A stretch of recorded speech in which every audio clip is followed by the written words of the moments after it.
शीशे के घर में रहकर पत्थर फेंकने की कोशिश नहीं कीजिए। तो जमात इस्लामी का एक एमपीए असेंबली के अंदर एक रेजोल्यूशन पास करने के लिए तैयार है, तो आप सिर्फ भंड मारते हैं। आपका काम सिर्फ भंड मारना है। जमात इस्लामी के धरने के पीछे मत छुपाएं। पीपल्स पार्टी भी एक पेज पर मौजूद नहीं है, तो इसको कहते हैं कि सर्फ एक्सेल के थैले के अंदर काला साबुन। कि आज की सूरत हाल में भी पीपल्स पार्टी इतनी बाज नहीं हुई है कि वो सईद गनी की मोहताज हो। वीडियो आगे देखने से पहले चैनल को सब्सक्राइब करें और बेल आइकन पर क्लिक करें। शीशे के घर में रहकर पत्थर फेंकने की कोशिश नहीं कीजिए। जो काम आपके जिम्मे लगाया गया है, अगर वो आपसे नहीं होता तो जमात इस्लामी का एक एमपीए असेंबली के अंदर एक रेजोल्यूशन पास करने के लिए तैयार है कि एक नए महकमे की वजारत तैयार की जाए, और वो नए महकमे का नाम ये हो कि भंड मारो वजारत। तो आप सिर्फ भंड मारते हैं। आपका काम सिर्फ भंड मारना है। आपके पास लेबर की मिनिस्ट्री है, आपने कोई काम करके नहीं दिया। आपके पास वजारत तालीम रही, आपने कोई काम करके नहीं दिया। आपके पास वजारत बल्दियात रही, आपने कोई काम करके नहीं दिया। आपसे अच्छे तो इस वक्त के पार्लिमानी मिनिस्टर मुकेश चावला ठहरे कि जब आप वजारत पार्लिमानी उम्र में रहे तब भी आपने कोई काम करके नहीं दिया। तो आप अपनी नाअहली को जमात इस्लामी के धरने के पीछे मत छुपाएं। जो काम पार्टी ने आपके जिम्मे लगाया है, अगर आपसे वो नहीं होता तो इधर उधर की भंड मारने से बेहतर है कि आप बराह रास्त माजरत कर लें कि मैं मुलाकात जमात इस्लामी के साथ नहीं करूंगा। लिहाजा महसूस ये हो रहा है कि इस वक्त पीपल्स पार्टी भी एक पेज पर मौजूद नहीं है।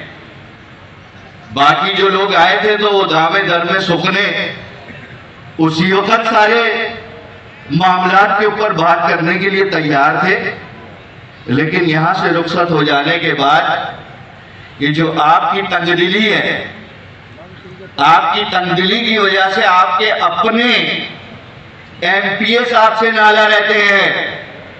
4 साल में तो अब्दुल रशीद ने इस कान से सुना है, लेकिन यहां से नहीं निकाला, पेट में रखा है। अगर आपने पत्थर मारने की कोशिश की तो आपको चनेसर रोड के मंशियात फरोशों के पीछे भी पनाह नहीं मिलेगी।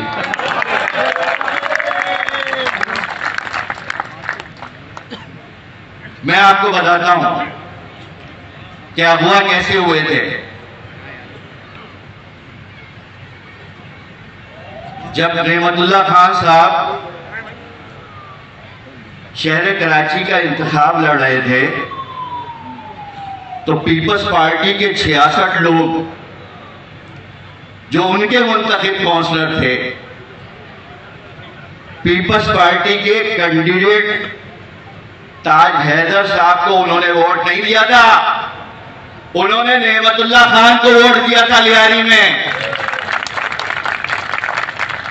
आप कहते हैं कि अक्सरियत थी, अक्सरियत तो लियारी में भी आपके पास थी, और उस अक्सरियत के साथ मंशियात फरोश भी आपके पास थे, गैंगस्टर भी आपके पास थे, उजैर बलोच और बाबा लाडला भी आपके पास थे, लेकिन उन 66 लोगों ने अपनी जमीर की आवाज में नेमतुल्लाह खान को वोट दिया था। और जब बाबा लियारी अब्दुल सत्तार अगवानी को, बाबा कराची को लियारी से जमात इस्लामी ने मेयरशिप के लिए खड़ा किया था, तो उस वक्त तो आप में सकत ही नहीं थी इंतखाब लड़ने की। पीपल्स पार्टी ने बाइकाट किया था।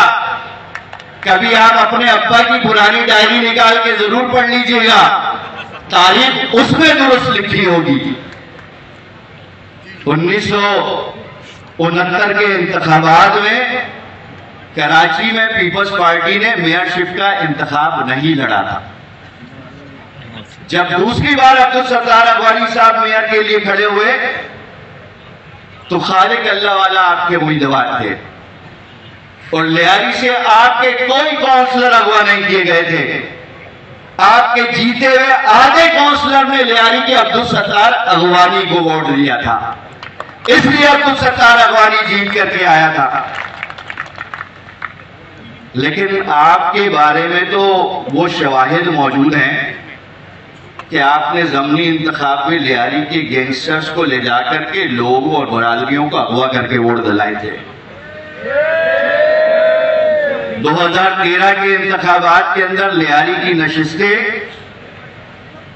गैंगस्टर्स के उम्मीदवारान को पीपल्स पार्टी ने तीर के निशान पर खड़ा किया था और घरों को यरगमाल करके, आबादियों को यरगमाल करके वोट दिया था। अगवा की सियासत जहाज के अगवा करने से लेकर के वोट के अगवा करने तक, अगर किसी के नाम दर्ज है तो उसका नाम पाकिस्तान पीपल्स पार्टी है।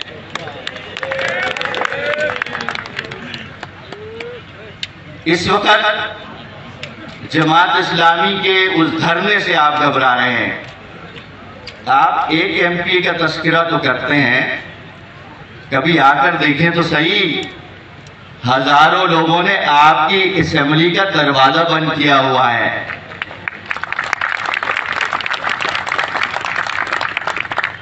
इस वक्त जमात इस्लामी सिर्फ कराची की नहीं, जमात इस्लामी सिंध के उन मजबूरों मजलूमों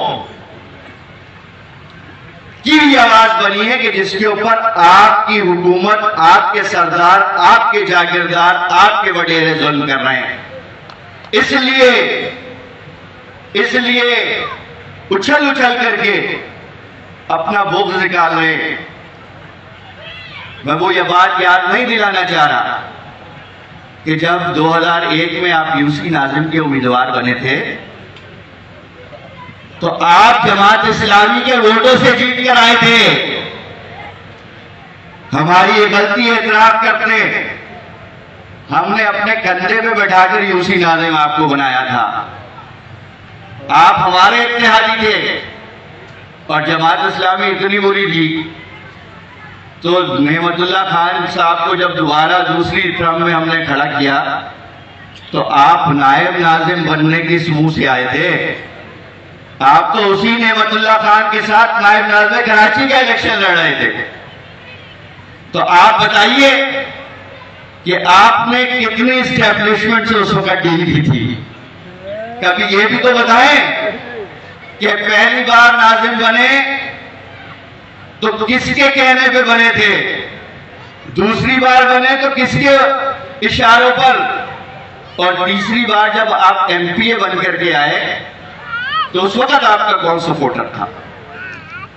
लिहाजा जो मजमे में गवाहियां आ रही हैं, मैं यहां पर यह नहीं कहूंगा कि आप मंशियात का कारोबार चनेसर रोड में चलाते हैं, मैं नहीं कहूंगा।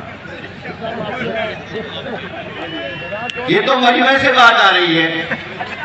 मैं अगर यहां से निकलकर चनेसर रोड और मासूम शाह की गलियों में जाऊं तो वहां का बच्चा बच्चा ये कहता है कि मंशियात का कारोबार उसकी सरपरस्त कौन है।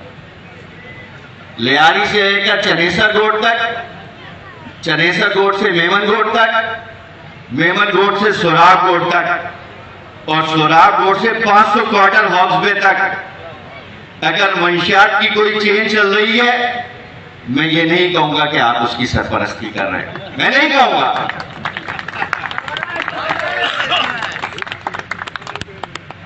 इस वक्त जरूरत इस बात की है, आपके छोड़े हुए बारूद अगर इसी तरह जारी रहे तो ये बारूद अपनी तपिश और आग में आपको खाकस्तर कर देंगे। जमात इस्लामी तो एक ऐसा रोशनी का मीनार है कि जिसके पास खिदमत, जिसके पास अमानत और जिसकी दयानत, इसके चर्चे तो असेंबली फ्लोर पर आप भी करते रहे हैं। आप भी कई बार रिकॉर्ड का हिस्सा है, आपकी असेंबली फ्लोर पर कई बार ये कह चुके हैं कि कराची के अंदर अगर कोई काम हुआ तो अब्दुल सत्तार अगवानी ने मेयर बन करके किया और नेमतुल्लाह खान एडवोकेट ने किया। अगर ये बात गलत है तो फिर 10-10 हजार रुपए वाली एक प्रेस कॉन्फ्रेंस फिर कर लीजिएगा, चिकन पेटिस और बर्गर के डब्बों के साथ एक प्रेस कॉन्फ्रेंस और कर लीजिएगा और उसकी तरदीद कर दीजिएगा कि मैंने कभी नहीं कहा कि नेमतुल्लाह खान ने शहर को बनाया। लिहाजा जमात इस्लामी की मकबूलियत, जमात इस्लामी की पजीराई और शहर कराची के लोगों की इस्तकामत जमात इस्लामी के साथ आपके झूठे प्रोपेगेंडे और चेयरमैन साहब की खुशामद, इन दोनों के जरिए जमात इस्लामी की मकबूलियत को और इसकी पजीराई को आप नहीं रोक सकते। इस वक्त पीपल्स पार्टी के बहुत सारे लोग जो असेंबली के मेंबरान हैं मुझसे राब्ते में हैं और पीपल्स पार्टी के बहुत सारे लोग शहीद गनी साहब आपके इस तरह के हथकंडों के ऊपर शिकवा कर रहे हैं, आपकी इस तरह के बयानात के ऊपर नाला है। लिहाजा जो 2 मिनिस्ट्रियां आपके पास बच गई है, एक तो अब्बा की तारीफ की वजह से मिली है लेबर, और दूसरी आपका चेहरा बड़ा अच्छा है, तो इसको कहते हैं कि सर्फ एक्सेल के थैले के अंदर काला साबुन। तो लिहाजा जो काम आपने करना है आप अपने काम पर तवज्जो दें, और अगर आप जमात इस्लामी के साथ मुज़ाकरात पर बैठने के लिए नहीं तैयार तो मीडिया पे गुफ्तगू करने से बेहतर यह है कि अपनी पार्टी से माजरत कर लें। मैं समझता हूं कि आज की सूरत हाल में भी पीपल्स पार्टी इतनी बाज नहीं हुई है कि वो सईद गनी की मोहताज हो।